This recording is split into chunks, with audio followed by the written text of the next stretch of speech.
Welcome to the Commentary Magazine Daily Podcast. Today is Thursday, May 1st, 2025. I am John Podhoretz, the editor of Commentary Magazine. With me, as always, executive editor Abe Greenwald. Hi, Abe. Hi, John. A Washington commentary columnist and director of domestic policy studies at the American Enterprise Institute, Matthew Continetti. Hi, Matt. Hi, John. And Matt's colleague at AEI, our social commentary columnist, Christine Rosen. Hi, Christine. Hi, John. So, Matt's Choice wants to talk about the deal between the United States and Ukraine on minerals and stuff. Well, it's in the news. It's in the news. I figure this is a current affairs podcast. We just talk about what's going on. You're absolutely right. So we have this deal, and it's like a Rorschach test, as far as I can tell. Because hawks are looking at this and thinking, maybe there's a new relationship developing between Trump and Zelensky and Ukraine after Putin's behavior over the last couple of weeks, where we're going to do some form of backdoor funding for Ukraine and its war effort through the vehicle of making a deal on buying its minerals. And then you have the other side, which says basically, no, we're just getting what we pay. We're getting what we paid for.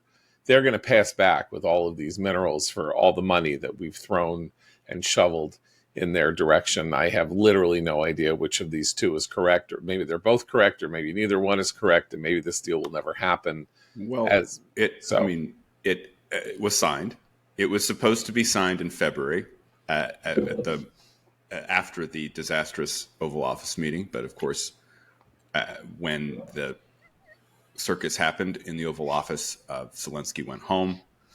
The Ukraine-U.S. relationship nosedived. Trump briefly suspended U.S. military and intelligence aid to Ukraine before putting it back on.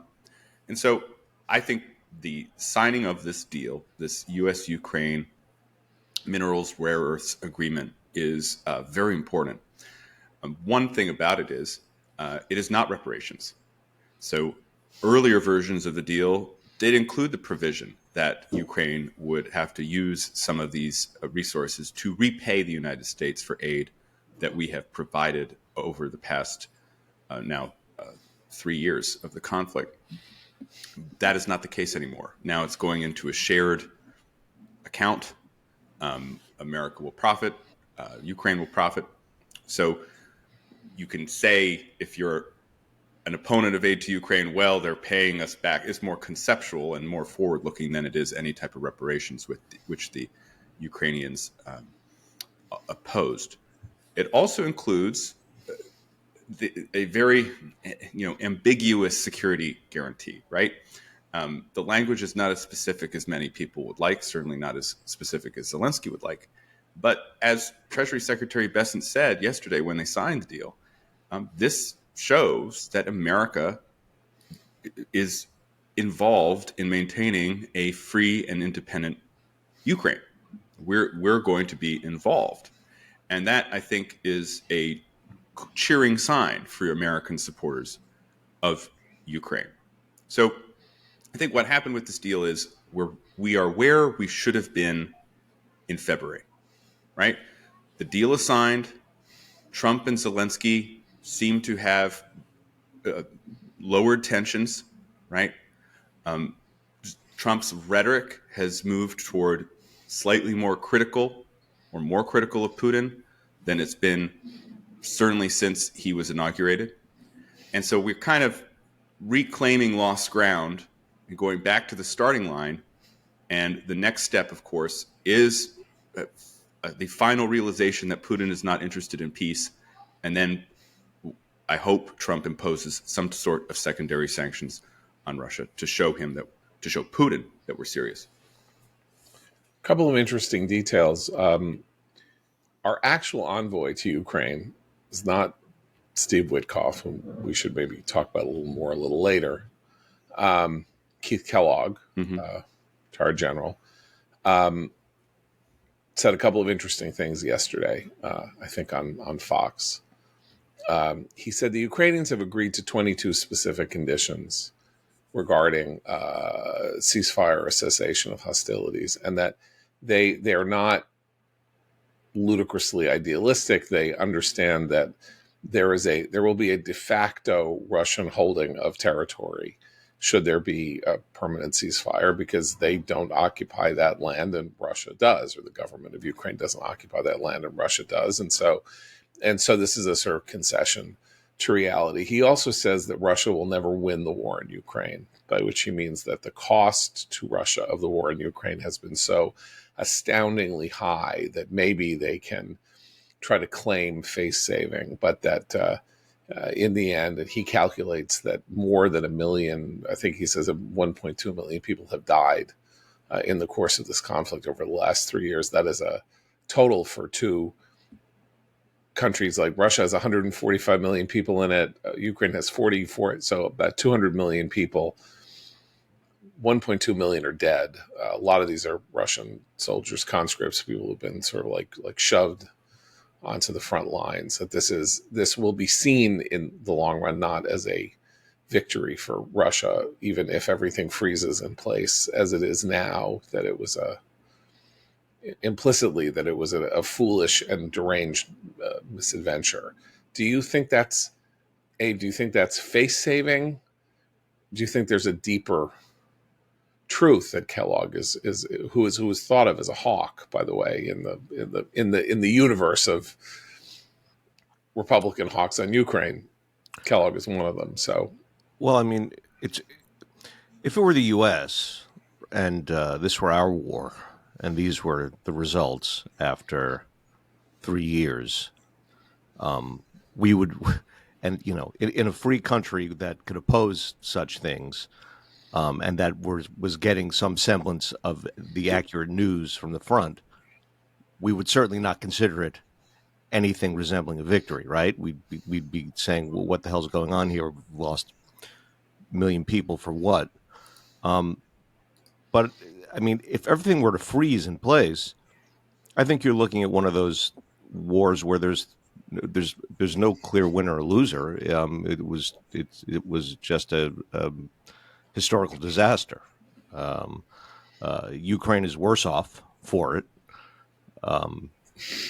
and Russia may or may not be better off for it. Well, I would just say, I mean, Ukraine is worse off in the sense that if we do achieve a ceasefire, about 20% of the country, a little bit over 20% of the country, is occupied by Russian forces.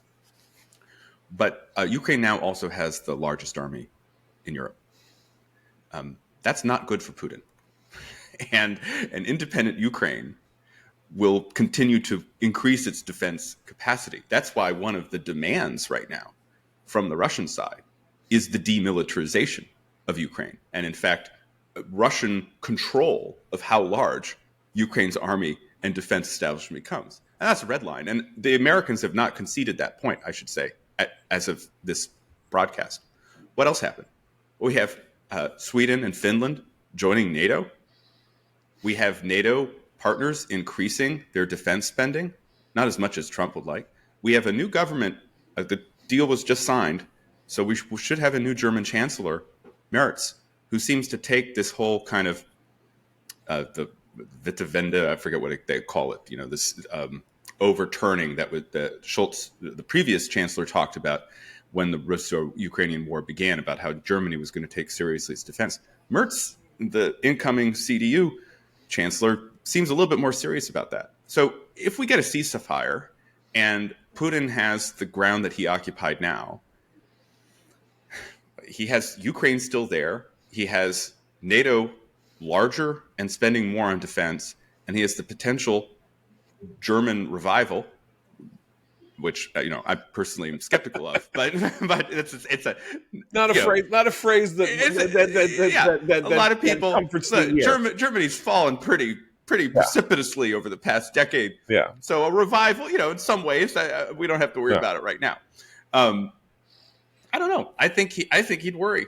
And I think that's exactly why he is holding out. The big change that happened, it seems to me, is Zelensky realized he's not dealing with the people that he's dealt with since 2021. He finally realized he has to deal with Trump. And dealing with Trump is different than dealing with the Biden crowd. And everything that's happened since the Vatican meeting and the signing of this deal, even the person, you notice that Bessent didn't sign it with the ambassador to the United States, the Ukrainian ambassador, who is very big in blue America, right? He signed it with, I believe, the Ukrainian foreign minister, who looks like she could appear on Fox News, right? Subtle things like that. Now this deal, I am personally very happy at the direction we're going in. Though, of course, there's always disappointment hanging around the corner. I just want to say, I don't think Putin would worry. To be honest, it's not what he wants, but I don't think he's worried about the future. He's spent a decade repurposing the whole economy to prepare for war and militarizing the country. I mean, which is why he was able to withstand the huge losses, the sanctions, and whatever else. Well, he was also able to withstand the price of oil, which because of Biden and the environmental policies was over $60 a barrel. And yesterday, I don't know where it landed, but I was monitoring throughout the day. It was as low as $58 a barrel. If it sinks below $60 a barrel, doesn't matter how many sanctions we put on Russia, the Russian economy starts freezing.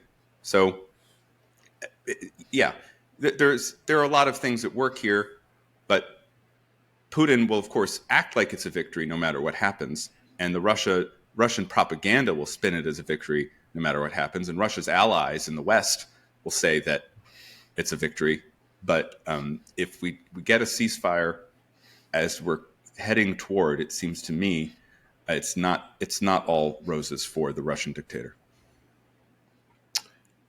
I'm looking at understandingwar.org. That is the website, of course, of the Institute for the Study of War, run by Kim Kagan and the collaboration of her husband, Fred Kagan, your colleague, you're at AI. And I see here that their latest report from yesterday is that Russia is continuing to work very hard on gaining new conscripts to go fight in Ukraine, that they're leveraging a new law extending the validity of conscription notices to detain military-aged men, pay money for people to enlist, and that the problem here is that they are again running out of manpower. This is part and parcel of the difficulties that they face, and the whole question, I guess, that's raised by this is, during the Biden term, the rhetoric was incredibly friendly, and the aid was incompetent to some extent, or insufficient, so that there was a lot of hearty handshakes and backslapping, and yet, the capacity to let Ukraine win through the application of Western power was simply lacking, or there was no will to do that, or not much will to do that in the Biden administration, which talked a good game and didn't play a good game. And now we have a circumstance in which we're maybe almost entirely the opposite, where the game is to talk as though we are the peacemakers, but that I guess your hope here is that this is a much harder pull for Russia, and that the Russian economy can't afford it. Russian society is suffering from it, and the gains that have been made by Russia are not particularly useful. Except in a propaganda sense, it's not entirely clear what Russia has gotten for these astonishing losses, particularly if they have to go, like in overtime to propagandize this stalemate as a victory, which of course is an opportunity cost, because it means that that's the propaganda that they're spending all their time on, as opposed to other propaganda that might make Russians feel better about other things. Yeah, I'm glad you mentioned Fred Kagan, of course, my colleague, Christine's colleague, and master of all things military. He gave a recent interview to one of the AI podcasts that Danielle Pletka and Mark Thiessen produce. And he said, really, of course, we would prefer that America continues its weapons packages to Ukraine until this war is won, in the sense that not only does Ukraine begin to regain lost ground, but also Putin feels threatened enough that he starts really pulling back his demands, which he has not done. Let's be clear-eyed. But what does Ukraine really need from the United States? And Fred says it needs three things. It needs air defense for the cities, it needs missile defense, and it needs intelligence support. So if you ask me what am I most concerned about, I don't want Ukraine to lose those three things, right? And where we're at right now is we had that terrible blip where intelligence support was vacant, and that contributed, I think, to more civilian deaths and I think Russian gains in Kursk, that part of Russia that Ukraine invaded last year. But it's back on. And so for me, the question is, can we get to a place, if we have, we're probably not going to get a ceasefire because Putin doesn't want one. He's obsessed with this, right? But can we still maintain the intelligence sharing, the air defense support, and the missile defense support? If we can do that, Kagan says, Ukraine it's not about to collapse. It has built itself up incredibly. And that's a resource for us and for the West. So that's what I'm looking at right now. Let's shift gears. I want to talk about the cases here in the United States regarding the Trump administration's efforts to impose a new order on student visas, green cards, who is in the United States legally and illegally. Because there's a much misunderstood thing that happened yesterday in the case of this Columbia student green card holder whose name I am trying to sum up here. I'm sorry, I'm sloppy. I've been up all night. Mohsen Madawi. Mohsen Madawi. Thank you very much. So Mohsen Madawi was in a courtroom yesterday, I think in Vermont, where it was decided that his arrest during his citizenship interview, he should be allowed out of jail to contest his arrest and his efforts to become a citizen and not remain in custody as that is going on.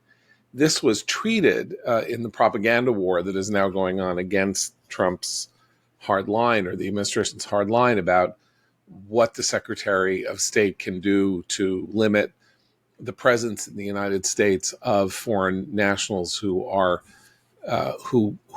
propounding ideas inimical to our national security, as though he had won some huge victory over Trump and the government. He stood there in a keffiyeh at a press conference saying, "I'm not afraid of you, Donald Trump," blah, blah, blah. People were like, I can't remember, various people on Twitter were like, he's a hero. Look at him. He's standing up against Trump. And the judge said that this is the McCarthy era all over again. Yeah. And, we're for Mohsen Madawi promoting free and open debate. That's what this is really about. It's open debate like we have on this podcast over Ukraine. Yes. That's what all those people in the tents were doing at Columbia. It was a debating club. I mean, it's so divorced from reality. And not just that, but let's talk about what appeared in the case testimony that people who have spoken to Mohsen Madawi over the course of the last 3 or 4 years report him said he wants to kill Jews. For example, there is a sworn affidavit that he has said that he wanted to kill Jews, that a couple of other things. I'm sort of looking for the specific quotes here. Very frightening stuff. And so that's enough for me. Right. But Yeah, let's just say for the sake of that's not free and open debate. No, but let's just say for the sake of argument that yes, he's a green card holder, he's expressing repulsive opinions, but he's a green card holder, he has some rights of free speech, and maybe the Secretary of State should not be deporting people just because they say disgusting things. But the fact that he's saying disgusting things is being largely ignored by the people who are celebrating him. Well, this is a strategy that they've been deploying in a number of these cases because the public is not with them on this. The public wants a secure border. The public wants anyone who commits a crime in this country to be deported if they are not here if they're not here legally. The public also doesn't like terrorist supporters in general. And so anyone who's here, even with a green card, even with a valid visa, who is inciting hatred, attacks against any minority group, but in this case, in almost all of these cases, against Jews, but also attacking our government. I mean, that's actually where I think a lot of the rhetoric, they don't want to point out how much these people hate the United States. The average American loves his or her country. And so I think the free speech argument becomes a nice little invisibility cloak to what they really don't want to engage in, which is that these people are fomenting terrorism on our homeland, in our homeland. And you know what? The Secretary of State has the right to boot them if they do that. It's pretty simple to, I think, the average American voter, but the intellectuals are all trying to intellectualize this as a free speech question when it really at heart is about terrorism and inciting violence. I just think we find ourselves in a very weird place, which is a very revealing place, because I keep thinking, okay, the Abrego Garcia case is a case about whether or not the Trump administration violated procedures that it itself had respected by deporting him, and someone acknowledged in the courtroom that he had been mistakenly deported to El Salvador, the one country, because of a justified fear of persecution. An immigration judge had said in 2019 he could not be deported to. And by the way, sorry to interrupt, but there are a lot of people on the left who are now arguing that he shouldn't have been deported anywhere at all. Right. This is actually another misinterpretation of the actual legal status he had. And the leader of the Democrats in the House of Representatives, Hakeem Jeffries, reportedly told his caucus yesterday, no more trips to El Salvador. Why? Because, well, among other things, new legal documents show that there were multiple accusations of domestic abuse earlier in his residency here, his illegal residency here. And at one point, a relative of his wife told a judge under oath that he was a gang member. So, just to put that out there, right. But you're right, John. The legal issue at work is, why was he deported to Setcat, the terrorist prison in El Salvador, when there had been a legal order preventing him from being deported to El Salvador? And then, of course, the court cases where we have the judge ruling that the Trump administration must effectuate his return to the United States, and the Supreme Court of the United States saying that the Trump administration must facilitate his return to the United States. And as of today, of course, he is not in the United States. I just think we find ourselves in a very weird place, because, as I say, if Democrats, civil libertarians and others want to say that these are matters involving speech and that they are matters involving a proper administrative procedure and the rule of law, that is fine. The fact that it tips over into celebrations of Mohsen Madawi's rhetoric and behavior and comportment, and that we're supposed to cry tears over Mahmoud Khalil's inability to be in the delivery room with his wife upon the birth of his child. Just like to point out that, my dad wasn't in the delivery room when I was born, because dads weren't in the delivery room in 1961. And somehow, women managed to get through deliveries. I was in the delivery room with my wife, but, this is not like you have a this is the destruction of all family relationships and an act of totalitarian tyranny that a husband is not in the delivery room with his wife. Nonetheless, the sentimentalization of these cases is could be a very serious slow acting poison. It's not slow acting. You don't think? Okay. It's instant. I mean, they're to Christine's point about what all these people are really up to.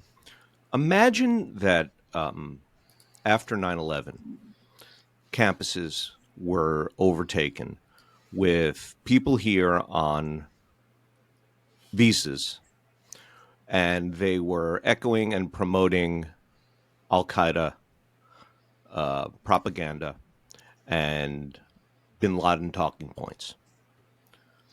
Would everyone be saying, "Oh, this is free speech. This is a free speech debate. This is a matter of free."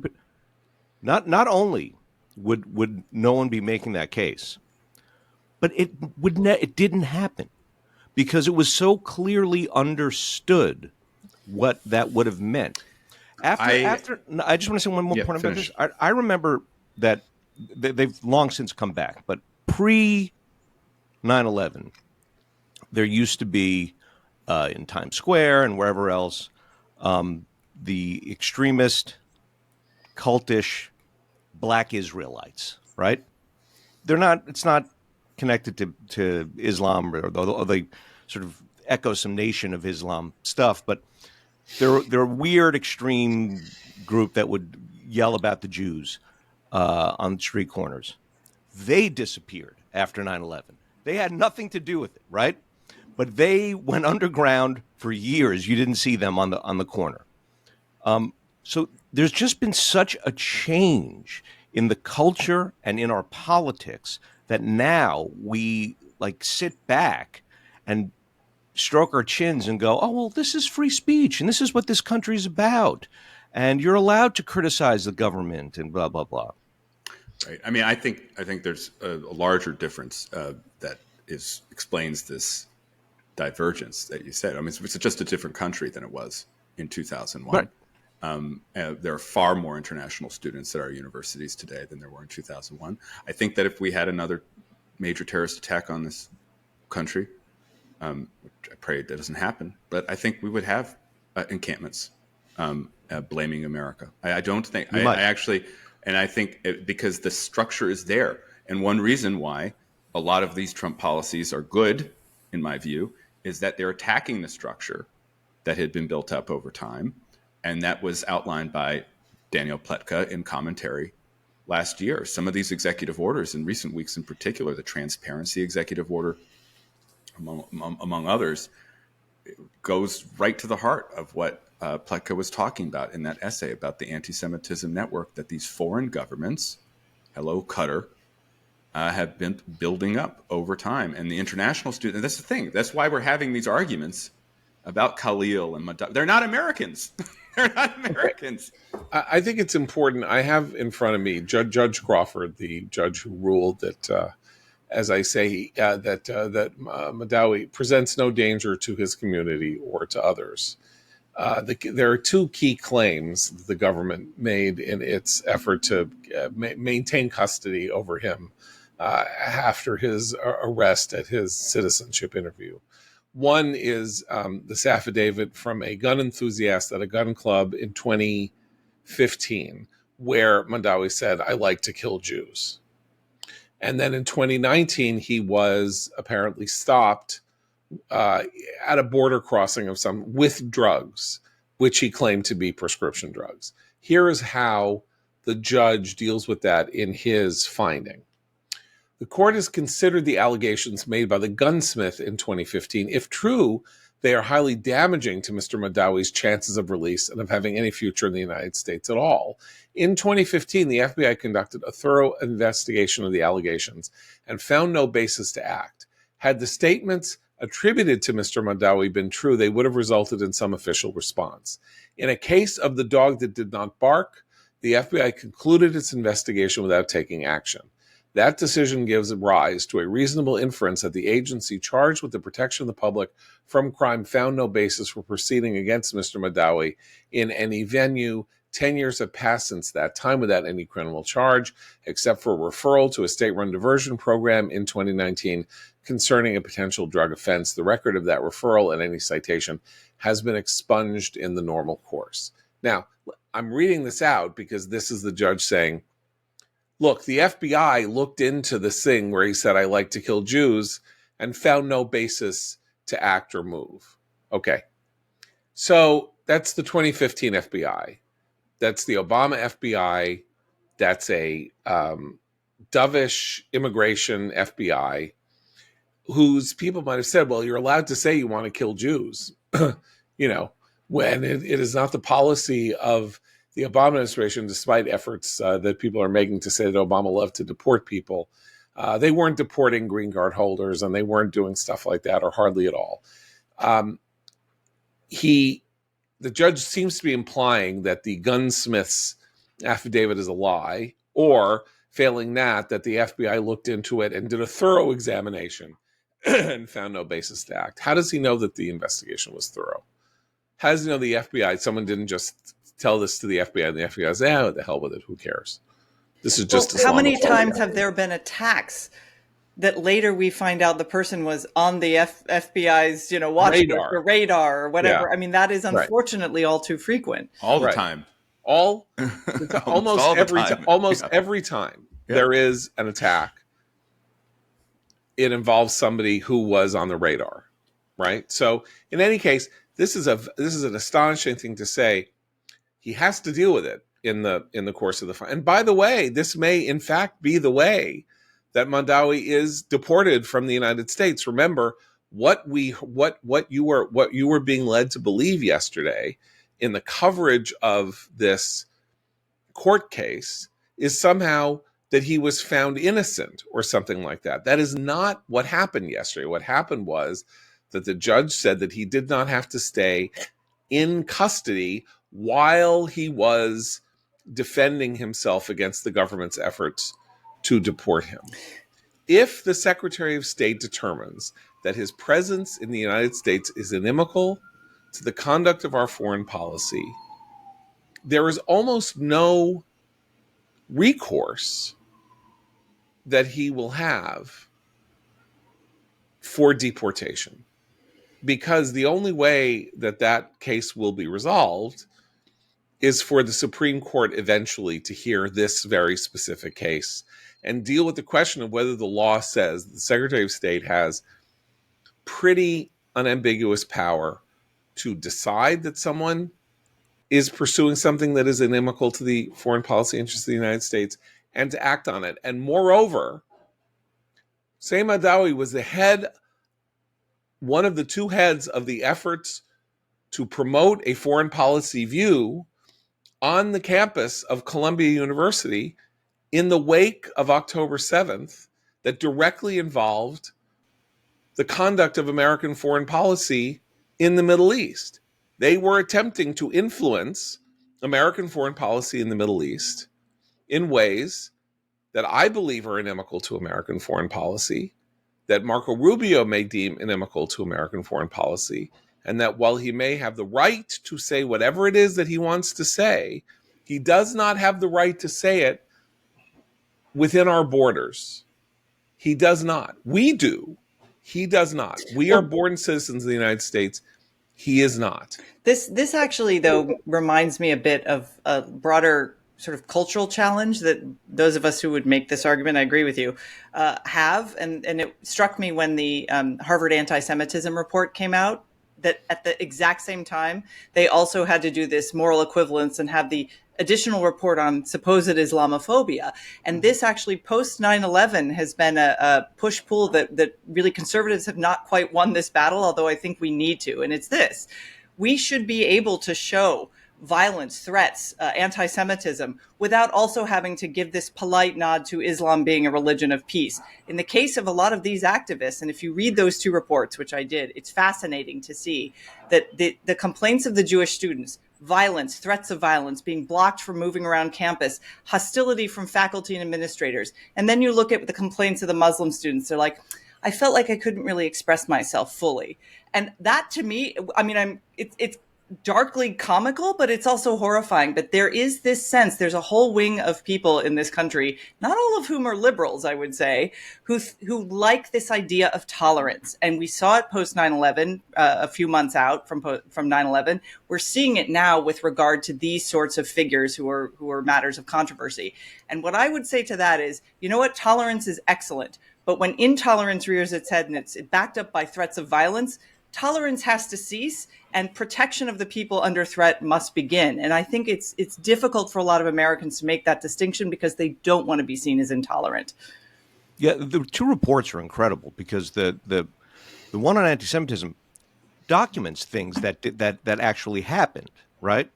The one on anti-Muslim, anti-Arab, anti-Palestinian bias is all about people's feelings. Yeah, feels. And a higher percentage of the Muslim students who were interviewed say they feel afraid to speak up on campus than the Jewish students who were questioned along the same line. This was the subject of Abe's excellent newsletter yesterday, so I commend to you Abe Greenwald's daily newsletter. You can sign up at the top of our menu at commentary.org, and you would have been enlightened on this matter at around 4:00 yesterday afternoon. Sorry, I should have done the hat tip to Abe because that's actually I've been marinating. I went and read everything after his newsletter. So. And tolerance is a wonderful thing, but when somebody walks around saying "I want to kill Jews" and says that Israel is a genocidal state, why am I supposed to be tolerant of that? Yeah, and they're not a citizen. My sister, my 4 nieces and nephews, and I have 4 grandnieces and grandnephews, all live in Israel. I don't have to be tolerant of that. Well, a citizen, that's right, though. A citizen, you do have to be tolerant of that. The citizen has certain first in my own but a citizen has certain First Amendment protections. Yes, exactly. That Democrats and the left have spent a generation now eroding the concept of a citizen. They don't believe in it. Their whole, and I'm sorry, I'm veering off, but their whole electoral strategy, their health of their party down the road, relies on not only legalizing the illegal immigrant population in the United States, but meanwhile degrading the distinction between citizen and non-citizen. That's why you have this continual effort at the municipal level, and I'm sure one day at the state level, to have non-citizens vote, right? So what is the Trump administration? The 2 Trump administrations have both reasserted this distinction, and it cuts to the heart of what the left thinks. It's self-conception, its agenda, everything. And that's why these arguments are so polarizing and so dramatic. It should be pretty simple. These students do not have a right to be in the United States, right? And as Secretary Rubio points out, if they come here and they spend all of their time working to make Jewish students, Jewish American citizens, feel uncomfortable and attacking the institutions of this country. You read Mahmoud's op-ed in the Washington Post a couple weeks ago where he's likening America in 2025 to Nazi Germany, and you say to yourself, what are you doing here then? Why are you here? Well, he's here because he wants to bring it down. So it should be pretty simple, it seems to me, to say, see you later, alligator. Just so people understand that what you were saying, if you were listening and you were not part of our movement more broadly. Why No, but why what you are saying is not extremist in any way, shape, or form is that the concept of global citizenry is so prevalent on the left that it was a selling point, a hallmark, and a grace note for Barack Obama. Absolutely. Right? That was the global Berlin speech. Yes. Citizen. There are global citizen rights and there is global citizenry responsibilities. He called himself a citizen of the world. And I am not a nationalist as understood under the term nationalism. I do not think of myself as I don't think America and nationalism. I think we have a different philosophical basis for our citizenry and our citizenship. But I am not a citizen of any other country other than the United States. And in fact, the notion that I'm a citizen of any other country besides the United States, and I believe in dual citizenship. I believe that it's fine for people to be dual citizens. I'm not a citizen of Malawi. I am not a citizen of the countries of Europe. And yes, I think, Matt, not only also to defend your analysis of the Democratic Party's Machiavellian interest in this matter, New York City attempted to create a voting right for non-citizens in municipal elections. That was passed by the city council. Lots of liberal city councils have done that. And was overturned by a judge. It was found unconstitutional, as it is by definition unconstitutional.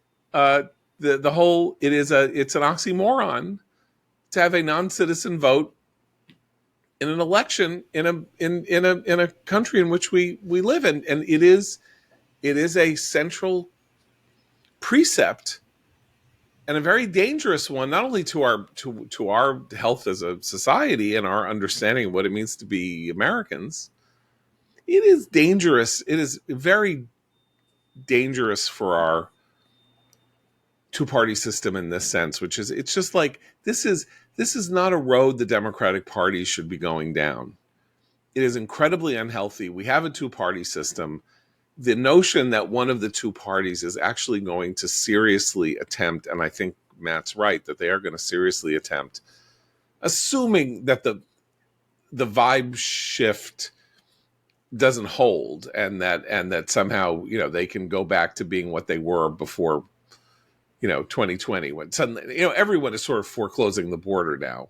Oddly, I hear very few voices that are the argument is over the deportations, not the entries anymore. Yeah, exactly. Right? Okay. So, but if the Democratic Party wants to turn itself into an unelectable party except in 10 areas of the United States, that is not good for our democracy. It needs to be more responsible as a steward of our two-party system. People like Sam Tannenhouse and others started saying some of this argle-bargle about Republican Party was very important as long as it remained a check against Democratic over excessive Democratic ambitions, but it shouldn't really be arguing on behalf of conservative causes, that sort of thing. But so I'm now going to flip this on the other. I'm going to flip the game here and say, I really want the Democratic Party to cut this out, because it needs to be a responsible player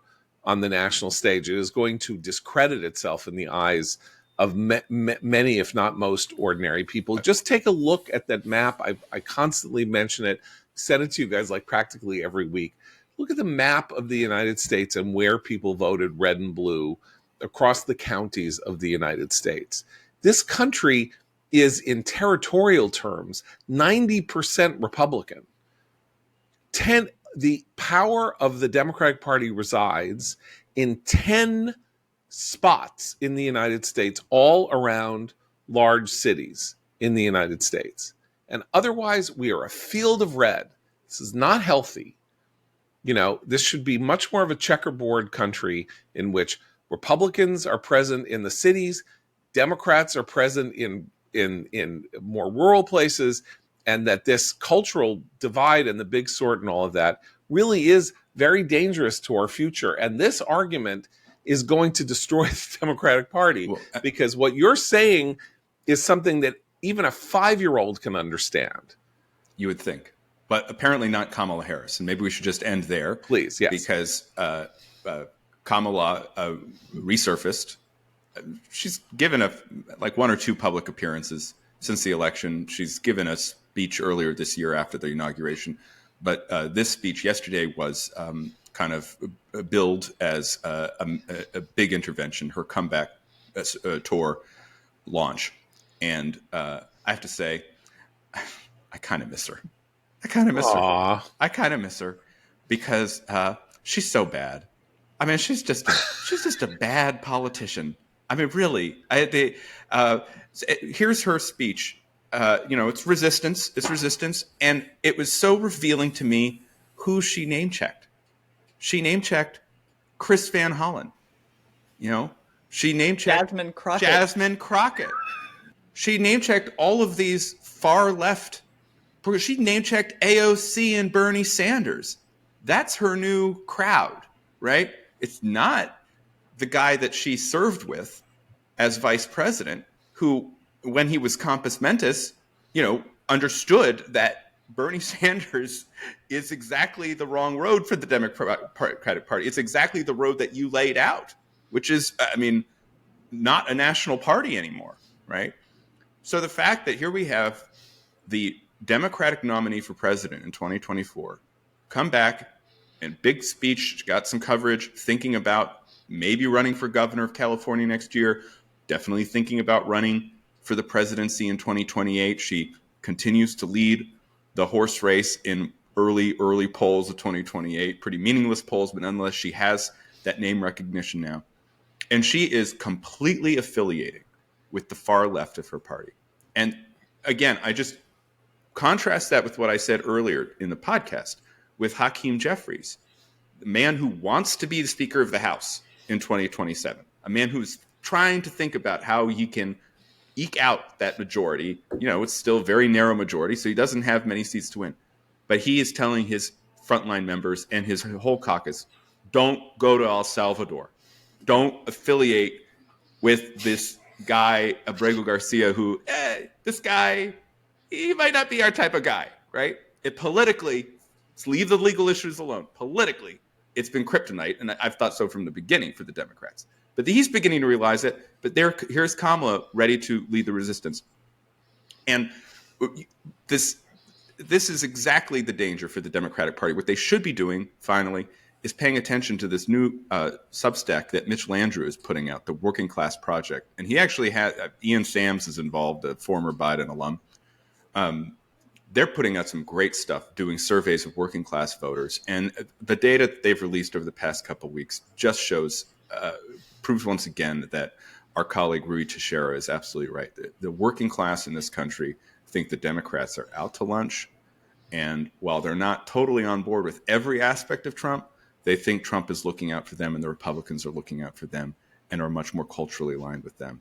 And until Democrats figure out how to redo that puzzle, they're going to be in big trouble. And every single thing I'm hearing from the Democratic Party and its intelligentsia suggests that they don't have a clue about what their problem is. I'm going to make a quick recommendation, and then we'll go. My recommendation is I took a brief breather from all of this troubling nonsense and ducked into a movie theater, and I saw The Accountant 2 with Ben Affleck and John Bernthal, sequel to a movie I didn't think was very good in 2016. One of these autism is a superpower movies, autistic guy who was not only a mob accountant, but also like the world's greatest hitman. Very stupid, I thought, pretty weird, kind of downbeat, strange movie. This is basically an action buddy comedy involving Affleck as this very awkward guy. Somehow sort of kind of they pulled back from the autism stuff to just, he's very awkward and very literal. And then he's got this wild, crazy brother, and they're both hitmen, and they get involved in a completely incomprehensible plot involving human trafficking and the FinCEN part of the government and all of this. But the whole movie is just this John Bernthal, who is one of the great character actors of our time, just like chewing on the scenery in one of the most amusing performances I've seen in a very long time. So this movie doesn't have an idea in its head. It's ridiculous. It's beautifully shot. Bernthal is fantastic. It's very violent. and it is dumb. Okay, But, wait. Can I yeah. I'm sorry. I did like the first Accountant movie, Oh, and I don't okay. think it was an autism as a superpower movie. I think it was actually a rather humane portrait of someone coping, understanding, his difference and coping with it and trying to find ways to channel it. And I don't even like Ben Affleck, so it was the only reason I liked the first one was because of John Bernthal, because I'm a huge Bernthal fan, and I'm very excited about this new movie. But the other thing that was great about it is it made kind of nerdery and math nerdery in particular kind of awesome. I mean, the first movie did this very well when it shows him going through decades of someone's, cooked books and trying to find, I don't know. I love that stuff. It was sort of a beautiful mind, but with a little, gunplay. So now we have recommendations both for The Accountant and for The Accountant 2. Okay. So there you go. You can watch The Accountant right now, I believe, on Max. I think I saw it yesterday on Max, and The Accountant 2 in theaters now. So we'll be back tomorrow. So for Christine, Matt, and Abe, I'm John Podhoretz. Keep the candle burning.